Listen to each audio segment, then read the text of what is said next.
స్తోత్రం ఈ ప్రపంచంలో వాంగ్మయం మొత్తం మీద ఉన్న ఒకే ఒక్క స్తోత్రం దక్షిణామూర్తి స్తోత్రం. ఇంకొకటి లేదు లేదు లేదు, తత్తుల్యము కాదు. అదొక్కటే అంత శక్తివంతం.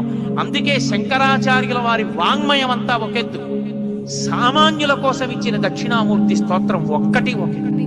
మౌనం వ్యాఖ్య ప్రకటిత పరబ్రహ్మతత్వం యువానం వర్షిష్టాంతేవ సదృశీ గణై ఆవృతం బ్రహ్మనిష్టైః ఆచార్యేంద్రం కరకలిత చిన్ముద్రమానందమూర్తిం స్వాస్మారామం ముదితవదనం దక్షిణామూర్తిమీడే